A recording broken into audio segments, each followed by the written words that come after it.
Switch off हो जाता था तो 10-12 मिनट के लिए आता था।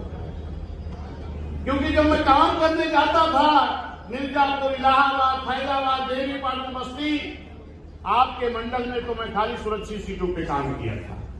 लेकिन उधर में जब काम करने जाता था तो अक्सर मैं सेक्टर बूथ तक मीटिंगें करा करता था। तो आज मैं देख रहा था कि साहब मैं सेक्टर अध्यक्ष कोराम विधानसभा से बोल रहा हूं,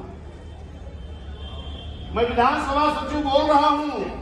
मेरे सम्मानित साथियों, आज पूरे उत्तर प्रदेश में कार्यकर्ताओं का इतना हौसला बढ़ा है कि कोई मेरे बीच का आज उत्तर प्रदेश का अध्यक्ष बनकर के आने का।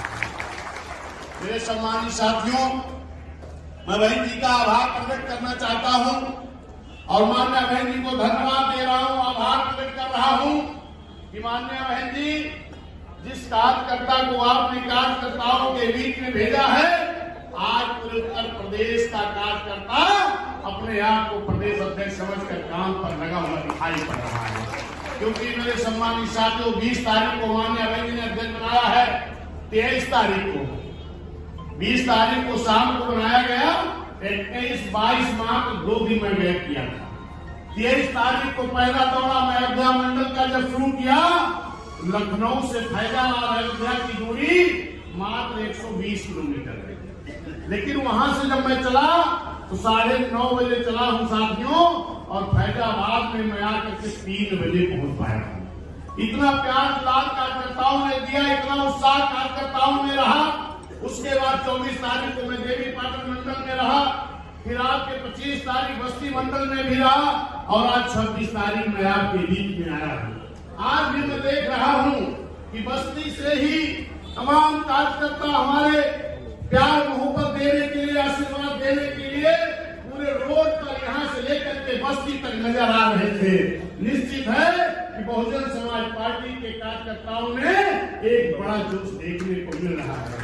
और यहाँ पर जब मैं पहुंचा हूँ, लगभग कई हजार की संख्या में लोग रोड के बाहर, यहाँ तो आप हम लोग बैठे हो, इससे ज्यादा तो रोड के बाहर लोग घूम रहे हैं। क्योंकि जितने कार्यक्रम अभी तक मेरे हुए हैं, हर जगह मैंने देखा है कि कुर्सियां वहां पर जितने लोग थे उसकी 25% भी नहीं। आज यहाँ भी संख्या तो बहुत बड़ी दिखाई पड़ रही है, लेकिन इससे ज्यादा बड़ा हाल भी नहीं मिल सकता है। क्योंकि हाल में मैंने देखा कि बस्ती में भी जो सबसे बड़ा हाल था वहां कार्यक्रम किया गया था। मेरे सम्मानित साथियों, मैं अब आता हूं आपकी मुख्य बात पर। सम्मानित साथियों, इस देश में डॉक्टर B.R. अम्बेडकर साहब ने, भैया आवाज में करीब आओ। सम्मानित साथियों, डॉक्टर B.R. अम्बेडकर साहब ने इस देश का संविधान बड़ी मेहनत से बनाया है। और उस संविधान में मैं आपको ध्यान दिलाना चाहता हूं कि 3 एक ऐसे पॉइंट रहे हैं कि जिन पर उस कमेटी में जितने लोग थे वो कोई व्यक्ति सहयोग करने को नहीं गया। नंबर 1 की डॉक्टर B.R. अम्बेडकर साहब बहनों के लिए, महिलाओं के लिए जो सम्मान की व्यवस्था उस संविधान में किए हैं, वो चाहे ब्राह्मण समाज की बहन बेटियां हो, चाहे क्षत्रिय समाज की हो, चाहे वैश्य समाज की हो, चाहे शूद्र समाज की हो, अगर बाबा साहब संविधान में व्यवस्था नहीं दिए होते तो आज की महिलाएं हमारी रोड पर राजनीति में, समाज में नहीं दिखाई पड़ती। दूसरी चीज मेरे सम्मानित साथियों, वोट का अधिकार। Doctor B.R. अम्बेडकर साहब ने इस देश में रहने वाले सभी जाति धर्म के समाज के लोगों को बराबर का वोट का अधिकार दिया है। बाकी जितने लोग उस कमेटी में रहे हैं उन सारे लोगों की मंशा थी कि सबको वोट का अधिकार न दिया जाए। वोट का अधिकार किसको दिया जाए? जिसके पास स्नातक शिक्षा हो, जिसके पास कई एकड़ जमीन हो, जिसके पास बड़ी लगान जमा करता हो। मेरे सम्मानित साथियों, अगर उस आधार पर वोट का अधिकार दिया गया होता तो यहाँ हम जितने लोग बैठे हैं इनमें किसी को वोट का अधिकार नहीं मिला होगा। ना उस वक्त हमारे पास स्नातक शिक्षा थी, ना बड़ी जमीन थी, ना हम बड़ी लगान जमा करते थे।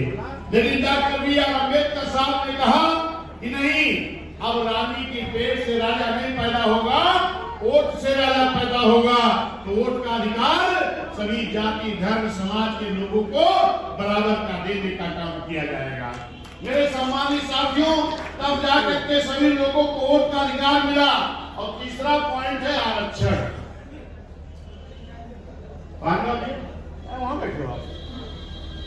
सम्मानित साथियों, आरक्षण के लिए डॉक्टर बी.आर. अम्बेडकर साहब ने एक इस देश में जो गुलामी थी, एक तो अंग्रेजों की गुलामी थी और दूसरी इस देश में रहने वाले बड़े बड़े राज्य रजवाड़ों की गुलामी थी, जिसको कहा जाता दोहरी गुलामी। अंग्रेजों के जो हिटलर थे, उनसे बाबा साहब ने सिफारिश करके इस देश में दोहरी गुलामी है, उसके लिए यहाँ पर एक साइमन कमीशन मंगाने का काम किया था। साइमन कमीशन किस लिए आया था? क्या काम था कि जो इस देश में आर्थिक रूप से, सामाजिक रूप से, राजनीतिक रूप से, शैक्षिक रूप से कमजोर लोग थे, उनका सर्वे डॉक्टर बी.आर. अम्बेडकर साहब ने साइमन कमीशन के द्वारा करवाने का काम किया था।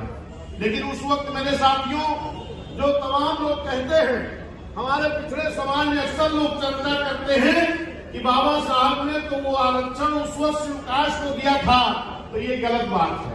उस वक्त बाबा साहब ने किसी जाति के लिए साइमन कमीशन की सिफारिश नहीं कराई थी। बाबा साहब ने कहा था, इस देश में जितने लोग आर्थिक, सामाजिक, शैक्षिक और राजनीतिक रूप से कमजोर हैं, ये पिछड़े हैं, और जितने लोग हर तरफ से आगे हैं, वो अगड़े हैं। तो जो अगड़े और पिछड़े, उन पिछड़े लोगों का जब सर्वे शुरू हुआ